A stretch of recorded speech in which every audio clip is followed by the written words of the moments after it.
Bonjour, je suis Myriam Marie, spécialiste de l'interprétation des rêves. Les rêves sont des messagers auxquels il est important de prêter une attention particulière. Parfois récurrents ou même étranges, les rêves ne sont jamais anodins. Ils peuvent nous en apprendre beaucoup, nous aider, souvent beaucoup plus qu'on ne le pense. Leur sens ou encore les messages qu'ils vous délivrent n'apparaissent pas toujours de manière évidente. C'est pourquoi je vais vous aider à les déchiffrer.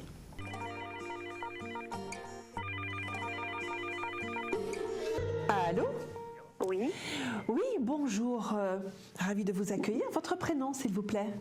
Je m'appelle Anne. Bonjour Anne. Alors Anne, je vais vous demander de me raconter votre rêve, s'il vous plaît. Alors, je fais assez souvent un rêve récurrent. Je suis chez moi, mais ce n'est pas tout à fait chez moi.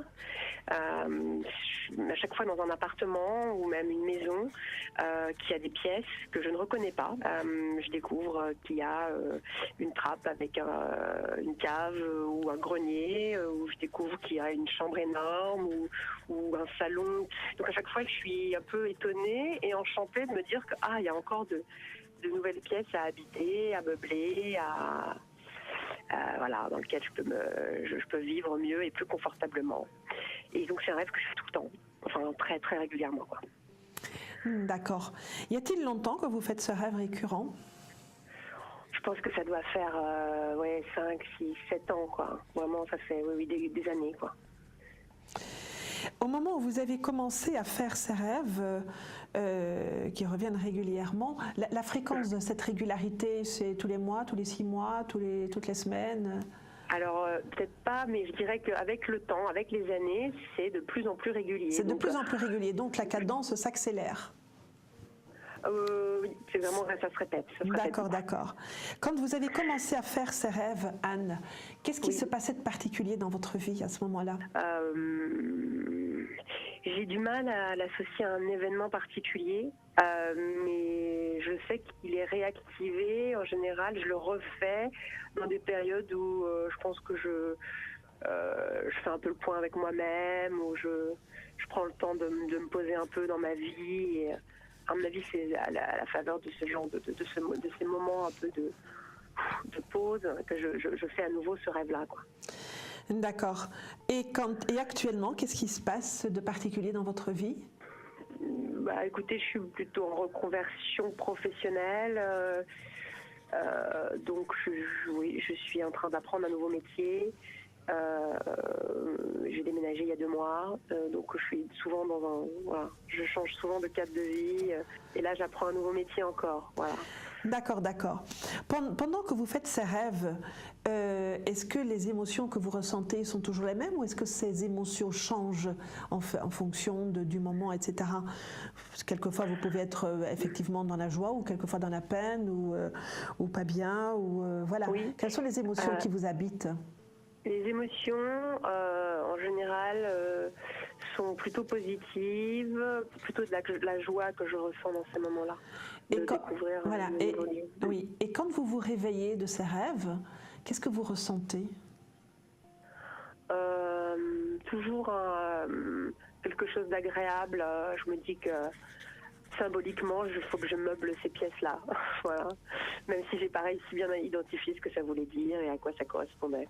C'est intéressant, ça, de savoir qu'il faut meubler ou remeubler, hein? D'accord. Eh bien, écoutez, je vais prendre quelques instants pour remettre tout ça ensemble. Vous m'avez donné pas mal d'indices et je reviens vers vous dans quelques petits instants. À tout de suite.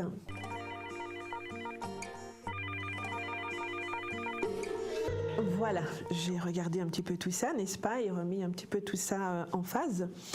En fait, quand on rêve d'une maison, d'un appartement comme ça, c'est vrai que ça symbolise soit son corps, son intérieur, voyez-vous, son fort intérieur. J'aime bien dire son fort intérieur, mais avec fort, F-O-R-T, comme un château fort, voyez-vous. C'est son fort intérieur, c'est vous, en fait, hein. Et toutes ces pièces que vous découvrez, ce sont toutes des morceaux, des parcelles de vous-même qui font partie d'une entité. Attention, et ce ne sont pas des morceaux qui sont disparates. C'est dans un appartement, c'est dans une maison. Ce n'est pas une maison avec dépendance ou un appartement avec dépendance. Voyez-vous, c'est comment tout ça est lié ensemble. Donc, tout ça, c'est vous. En plus, quand vous me dites, il y a toujours des petits changements qui s'opèrent au moment où vous commencez à rêver ça. Et le fait que cette récurrence s'accélère actuellement, voyez, et que vous êtes aussi en reconversion professionnelle, eh bien, montre que le changement, bien évidemment, vous interpelle, mais que il y a une telle soif d'exploration, de connaissances, que chaque fois que vous avez exploré une pièce, ou en tout cas que vous avez connaissance d'une pièce, il y a toujours besoin d'aller en rechercher une autre, d'en réouvrir une autre. Et c'est vrai que ce serait très intéressant de les meubler, ces pièces-là. Et là, je vais vous reposer des questions. Voilà, vous êtes devant une pièce inconnue de votre maison, votre appartement. Qu'est-ce que vous aimeriez mettre dedans, là, tout de suite, sans réfléchir? Voilà, qu'est-ce que vous aimeriez mettre dedans? Qu'est-ce que j'aimerais mettre comme meuble? J'aimerais mettre beaucoup de livres, beaucoup de... Voilà. Un énorme bureau avec de quoi écrire. Voilà. Ou de quoi taper sur un ordinateur. Voilà. Les livres, c'est la connaissance. Voyez, et quand je vous disais que chaque fois que vous aviez exploré un espace, qu'il y avait une soif ou un désir d'aller réexplorer un autre espace, et vous m'avez même dit que vous étiez un peu déçu de ne pas avoir eu connaissance de ça plus tôt. Voyez, donc voilà, il y a besoin de connaissances. Vous êtes en apprentissage, c'est très bien, donc c'est peut-être pour ça aussi que ça s'accélère actuellement, mais il y a cette soif de connaissances, toujours d'aller plus loin, d'aller vers cette connaissance, puisque vous parlez de livres, vous la meublerez de livres et d'un bureau, des livres pour apprendre, un bureau pour travailler. Voyez, un ordinateur pour taper, peut-être que vous avez envie d'écrire vous aussi, comme peut-être qu'à un moment donné, ça vous donnera envie d'écrire dans votre vie. C'est un désir que vous avez, oui. En tout cas, voilà, sachez que c'est vrai que c'est très lumineux, c'est très positif tout ça. Voyez-vous, vous ne ressentez pas de négativité ni tout ça par rapport à votre rêve, simplement qu'il vous donne, qu'il vous dit, voilà, va plus loin, il y a encore d'autres espaces à explorer, tout ça est déjà en toi. N'est-ce pas? Et ce serait peut-être bien pour vous, à un moment donné d'un rêve éveillé, comme ça quand vous vous réveillez, vous avez réveillé ça, tiens, j'allais chercher un livre et je vais voir ce qu'il y a dedans.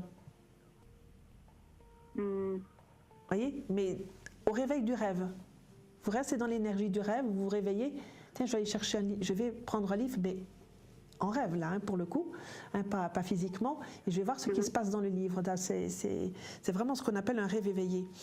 En tout cas, pour vous, ce serait vraiment, ce rêve vous invite à aller plus loin, à explorer, qu'il y a une soif de connaissance qui est quasiment sans limite en ce qui vous concerne, et qu'il y a le plaisir d'apprendre, mais aussi, en même temps, un peu de frustration par rapport à ce qu'on ne sait pas encore.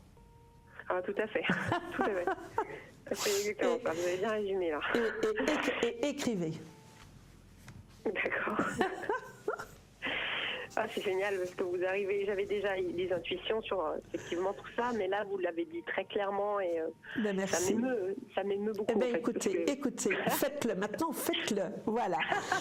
Voilà, Anne. Eh bien, écoutez, je vous remercie de votre visite, d'être venue nous raconter ce rêve et je vous en souhaite encore des milliers de beaux rêves. Voilà, à très bientôt. Au revoir. Au revoir. Au revoir.